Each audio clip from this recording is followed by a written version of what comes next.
Football ही वो खेल ऐसा क्यों लगा आपको कि जिसके इर्द गिर्द ये कहानी बुनी जा सकती है? फुटबॉल एक बहाना हो गया, एक outsider coming into the city of Mumbai. Social media को सच में क्रिएटिव छोड़ा है लोगों ने, क्या आपका क्या पर्सपेक्टिव है इस पे? कोई कमाल की चीज कर भी सकता है, इसलिए नेवर से never and we should allow it to happen. It's a process.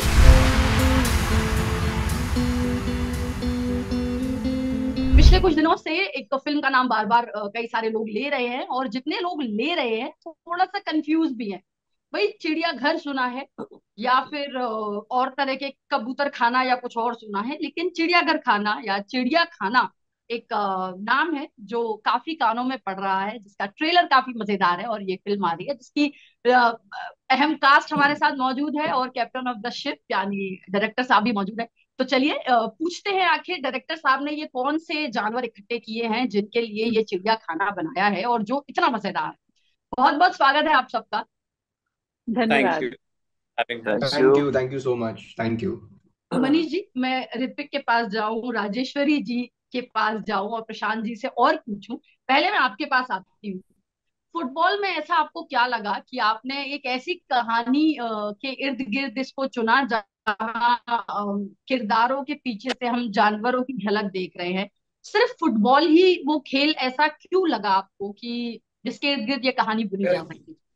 Cricket तो बहुत चलता है। कहानी की शुरुआत फुटबॉल से नहीं हुई थी। कहानी की शुरुआत एक मैं टेलीविजन पैनल पे बात कर रहा था कि मुंबई किसका शहर है। और एक फेमस ऑथर थे किरण नागरकर साहब।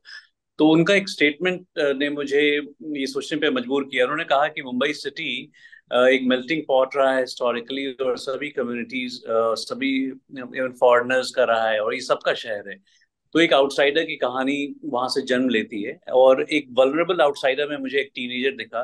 टुक हिम टू बिहार, जहाँ से जो जो मेरा होम स्टेट है, और through which he crosses all the obstacles. तो एक गेम था जो मैंने कभी खेला नहीं है, बट कंप्लीट स्कूल ईयर्स में जब मैं बोर्डिंग में था, तो I used to sit on the side lines of football. तो जो शॉट्स मैं खुद नहीं खेल पाया, वो फिर एक इस कहानी में लिखा गया फुटबॉल का। और उसको सूरज ऋत्विक सावरे बहुत ही अच्छे से प्ले कर रहे हैं। तो फुटबॉल एक बहाना हो गया, एक outsider coming into the city of Mumbai, और इसमें कैसे वो रचते बसते हैं इस पैशन के साथ। और वो पैशन है टू प्ले फुटबॉल। और जहां तक जानवर आप देख रहे हैं, उनको लिटरली जानवर वो देख रहे हैं कि मैं कौन सा जानवर हूँ इसमें। तो ये सब देखते हुए जानवर आ गए, फुटबॉल आ गया, और फाइनली चिड़िया खाना नाम, it's homage to my favourite film maker Satyajit Ray. उनकी एक फिल्म है चिड़िया खाना। तो that's how the name came in. जी। दिस इज हाउ, या तो स्टोरी। नाइट्रिक मनीष जी जब बात कर रहे थे तो उन्होंने ऋत्विक का नाम लिया, जो सूरज बने हैं इस फिल्म में, if I am not wrong. जी। तो पहले तो मुझे ये बताइए, कैसा लगा? एक तो माँ बाप जब नाम ऋतिक रख दें, ऋत्विक रख दें, तो पहले से ये फीलिंग आ जाती है कि यार अपन तो स्टार है। और अब इस फिल्म में आप लीड कर रहे हैं, तो मैं चाहूंगी किस तरह का किरदार है आपका, क्योंकि ट्रेलर से कुछ झलक हमें मिली है, लेकिन हम फिर भी कुछ सारे सीक्रेट जानना चाहेंगे। बिल्कुल। तो मेरे किरदार का नाम है सूरज, जैसा आपने कहा। और एक टीनेजर है जो बिहार से मुंबई आया है। उसके लिए अचानक एक नया शहर है, नए लोग हैं, नई जगह है। वो अपने घर से भाग के आए हैं। तो काफी चीजें हैं उसके दिमाग में जिनके जवाब भी उसे नहीं पता है। तो ये सारी चीजें अब नए लोगों में भी फिट इन होना है। और सूरज एक ऐसा लड़का है जो शाय है, थोड़ा इंट्रोवर्ट है, पर उसे अपॉर्चुनिटी ग्रैब करना आता है। ऐसा नहीं है कि वो कोशिश ना करे दोस्त बनाने की, ऐसा कुछ। और फुटबॉल से उसे बेहद लगाव है। बचपन से ही उसे फुटबॉल बहुत पसंद है, और वो बहुत अच्छा भी खेलता है फुटबॉल। तो जब वो अपने नए स्कूल में आता है, वहाँ थोड़ा बुली होता है कि मैं स्कूल फुटबॉल टीम में घुस जाऊं, और वो उसके लिए करने के लिए कुछ भी करने को तैयार है। काफी बाधाएं आती है बीच में, पर वो कभी पीछे नहीं हटता है। तो he is a very, I think, a strong strong willed, courageous young little boy, with starry eyes, and वो बस फुटबॉल खेलना चाहता है। उसे आगे लेके जाना चाहता है, अपनी मम्मी के साथ रहना चाहता है। यही यही उसकी दुनिया है। How sweet. आप लोग सभी मुझे मेरे अगले सवाल तक पहुंचा रहे हैं, और जैसे ही मम्मी का नाम आता है मैं मम्मी के पास जाऊंगी। और राजेश्वरी जी सोच रही होंगी कि मैंने इंटरव्यू से पहले उनसे कहा आई लव यू, और मैं तीसरे नंबर पे उन तक क्यों आ रही हूँ। मैं थोड़ा सा अपना करेज पूरा इकट्ठा कर रही थी, क्योंकि मुझे You आपसे save the बात करनी best for the last. है। राजेश्वरी जी, बहुत सारे लोग खासतौर पे यंग लोगों के कि ये समय बर्बाद कर रहे हैं, मम्मियों और पापाओं का तो फेवरेट पास टाइम है कि कुछ भी नहीं हो तो बच्चे को रील्स के लिए और शॉर्ट्स के लिए सुना दो। सच आपको क्या लगता है, सोशल मीडिया को सच में क्रिएटिव छोड़ा है लोगों ने? क्या आपका क्या पर्सपेक्टिव है इस पे? उफ, क्या सवाल पूछ डाला आपने।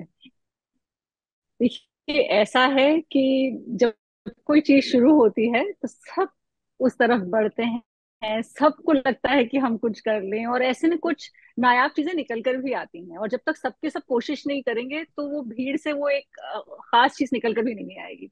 तो कोई नई चीज है, सबके हाथ में बिल्कुल। खिलौना भी है, और वो खेलते खेलते कभी कभी कोई कमाल की चीज कर भी सकता है। इसलिए नेवर से never, and we should allow it to happen. It's a process.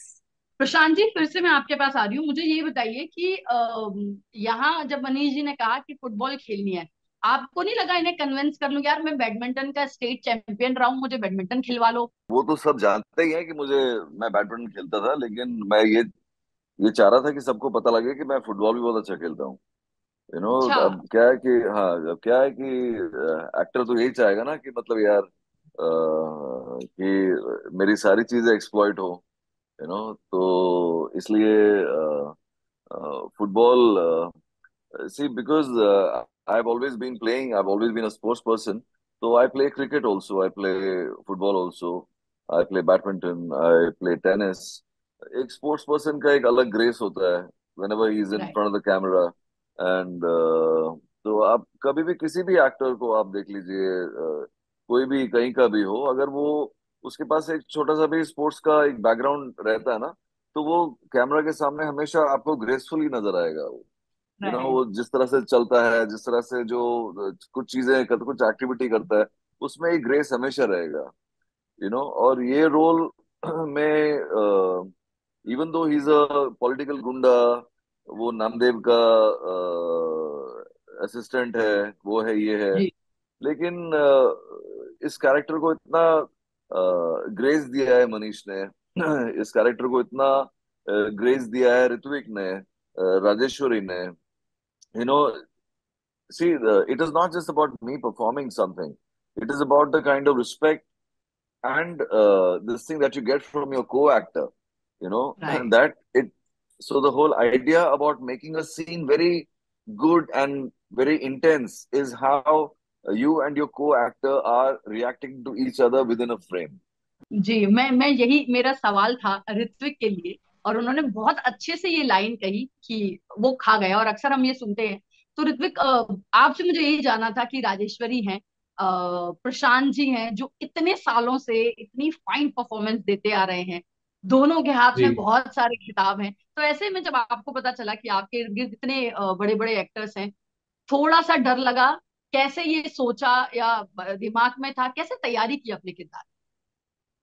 जी बिल्कुल, मतलब नर्वसनेस होती है, थोड़ा डर भी गया था। बट जब भी मैं इनसे मिला, और मैं थोड़ा और छोटा भी था तब, तो and I always been a very sensitive kid, but इन्होंने कभी मुझे ऐसा महसूस ही नहीं होने दिया कि मैं इतने बड़े talented actors, Manish sir, everyone was treated equally. Scenes इतने अच्छे से होते थे, और इनफैक्ट मुझे काफी सीखने को मिला है। मैंने जितना इस फिल्म से सीखा है, इन सब के साथ काम कर करके, मेरी यही कोशिश होती है कि जो सीन है उसमें जितना मेरा काम है उसे मैं ट्रूथफुली जस्टिफाई करूं, ना कि किसी से बड़ा लगूं या छोटा लगूं, बस वो कैरेक्टर करूं जैसे वो लिखा गया है, और डायरेक्टर को खुश रखूं, और को एक्टर्स के साथ रिस्पेक्टफुल रहूं। That is how I love to work. बहुत मजा आया आप लोगों से बात करके। न्यूज 18 हिंदी के साथ जुड़ने के लिए बहुत बहुत शुक्रिया।